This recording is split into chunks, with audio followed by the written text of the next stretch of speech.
تو یہ چونکہ آمنے سامنے لشکر تھے تو خالد ابن ولید تک یہ خبر پہنچ گئی ابو عبیدہ رضی اللہ تعالیٰ عنہ۔ ابو عبیدہ اس وقت امیر بن چکے تھے، حضرت خالد کو حضرت عمر نے ہٹا دیا تھا۔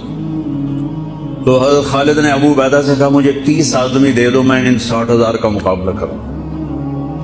تو ابو سفیان رضی اللہ تعالیٰ عنہ کہنے لگے مذاق کر رہے ہو یا سنجیدہ ہو؟ کہنے لگے کفر میں تو بڑا دلیر بنتا تھا، بزدل بنتا ہے۔ کہنے نہیں، بزدلی کی بات نہیں، انصاف کی بات ہے۔ اگر تم نے کچھ جوہر دکھانا ہے تو 60 تو کرو، ایک کے مقابلے میں 1,000۔ تو ابو عبیدہ کہنے لگے یہ ٹھیک ہے ابو خالد 60 لے جاؤ۔ کبھی دنیا میں نے بہت تاریخ پڑھی اللہ کے فضل سے، آپ نے بھی سنی ہوگی یا پڑھی ہوگی، کبھی دیکھا ہے کوئی ایسے انسانوں کا مجمع جو 60 کو لے کے 60,000 پہ حملہ کرنے چل پڑے؟ حضرت عمر کا زمانہ خلافت ہے اور ابو سفیان، اکرمہ بن ابی جہل، حارث بن ہشام، سہیل ابن عمر، صفوان ابن امیہ، یہ سارے سردار مکے کے آپ کے پاس بیٹھے ہوئے ہیں۔ اتنے میں حضرت بلال آئے تو آپ نے کہا آپ لوگ تھوڑا پیچھے ہو جاؤ۔ پھر حضرت سلمان آ گئے، آپ نے کہا آپ لوگ تھوڑا پیچھے ہو جاؤ۔ پھر مقداد آ گئے، آپ نے کہا آپ لوگ تھوڑا پیچھے ہو جاؤ۔ پھر ابو ہریرہ آئے، آپ نے کہا آپ لوگ تھوڑا پیچھے آ جاؤ۔ پھر سلمان فارسی، آپ نے کہا آپ لوگ تھوڑا پیچھے ہو جاؤ۔ جیسے جیسے پرانے صحابہ آتے گئے ان کو ہٹاتے ہٹاتے جوتیوں تک پہنچا دیا۔ تو وہ غصے سے نہ اٹھ کے باہر نکل گئے اور ابو سفیان کہنے لگے یہ کیا کیا ہے؟ عمر نے ہمارے ساتھ غلاموں کو آگے بٹھایا ہے اور ہمیں جوتوں پہ بٹھا دیا۔ تو سہیل ابن عمر کہنے لگے ابو سفیان عمر کا قصور نہیں، ہمارا قصور ہے، ہم نے اسلام لانے میں دیر کی، انہوں نے جلدی کی، وہ آگے نکل گئے۔ اب یہ سرداران مکہ ہیں اور یہ فتح مکہ پہ ایمان لائے ہیں، لمبا زمانہ صحبت بھی نہیں ہے، پر قربان جاؤں سارے آپس میں کہنے لگے اگر جنت میں بھی پیچھے رہ گئے تو کیا بنے گا؟ سبحان اللہ۔ تو سارے واپس آ گئے، کہنے لگے عمر جو تو نے کیا ہمارے ساتھ ٹھیک ہے، لیکن ہمیں فکر یہ ہے کہ اگر ہم جنت میں بھی ایسے ہی تمہارے اس طرح پیچھے رہ گئے تو ہمارا کیا بنے گا؟ کوئی راستہ بتاؤ کہ ہم تم سے آگے تو نہیں نکل سکتے، برابر تو ہو جائیں۔ افراد تیار کی، افراد۔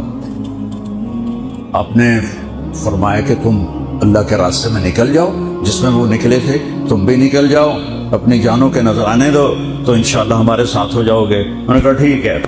تو یہ سارے حضرات مکہ آئے اور انہوں نے مکہ چھوڑا۔ 400 قریشی نوجوان، 400 انہوں نے ہجرت کی، ملک شام میں جہاد ہو رہا تھا۔ جب حارث ابن ہشام، یہ کون ہے؟ یہ ابو جہل کے بھائی ہیں، چھوٹے بھائی، یہ ایمان لے آئے تھے فتح مکہ پر۔ ان کو چھوڑنے کے لیے مکے کا بچہ بچہ باہر نکلا، اور جب وہ مکے سے باہر آ گئے تو وہ سب رونے لگے کہ یہ تو اب واپس نہیں آئیں گے۔ تو حضرت حارث کھڑے ہو گئے اور فرمایا کہ میں تمہارا رونا دیکھ رہا ہوں، اللہ کی قسم مکے سے محبوب کوئی جگہ نہیں ہے، لیکن اللہ کے نبی کی آواز پر ہمارے نوکروں نے لبیک کہا اور وہ اتنا آگے جا چکے ہیں کہ اگر مکہ کے پہاڑ سونا بن جائیں اور میں سارے خرچ کر دوں تو میں ان کے ایک مٹھی جو انہوں نے اس وقت اللہ کے نام پہ خرچ کیا تھا میں اس کے برابر بھی نہیں پہنچ سکتا۔ ہم اپنی جانیں دے کر شاید وہاں تک چلے جائیں۔ جب یہ لوگ پہنچے تو اجنا دین کی جنگ ہو رہی تھی، اس میں اللہ تعالیٰ نے آسانی سے فتح دے دی۔ آگے یرموک کی جنگ آ گئی۔ یرموک کی جنگ میں عیسائیوں کا سردار تھا باہان اور 3 لاکھ کا لشکر تھا، اور صحابہ 36,000 تھے، اور ان کے امیر تھے حضرت خالد ابن ولید رضی اللہ عنہ۔ 9 دن یہ جنگ چلتی رہی، اور اس میں ایک دن ایسا ہوا کہ صحابہ کو رومی ہٹاتے ہٹاتے ہٹاتے خیموں تک لے آئے۔ تو ایک دم حضرت اکرمہ بن ابی جہل رضی اللہ تعالیٰ عنہ اپنے سر سے لوہے کی ٹوپی اتار کے پھینک اور اپنے تلوار کا جو وہ کور تھا اس کو توڑ دیا اور کہا کون ہے میرے ہاتھ پر موت کی بیعت کرتا؟ تو حضرت خالد اور اکرمہ ایک ہی قبیلہ بنو مخزوم ہیں، تو خالد نے ان کا ہاتھ پکڑ لیا، کہا نہیں نہیں نہیں نہیں نہیں ایسا نہ کرو، ابھی تیری ضرورت ہے۔ تو انہوں نے جھٹکا دے کر ہاتھ چھڑا کر الیک عنی، میں اس کا ادب والا ترجمہ کروں گا کہ مجھ سے دور ہو جاؤ، لیکن انہوں نے بہت سخت لفظ استعمال کیا، بہت سخت لفظ استعمال، الیک عنی،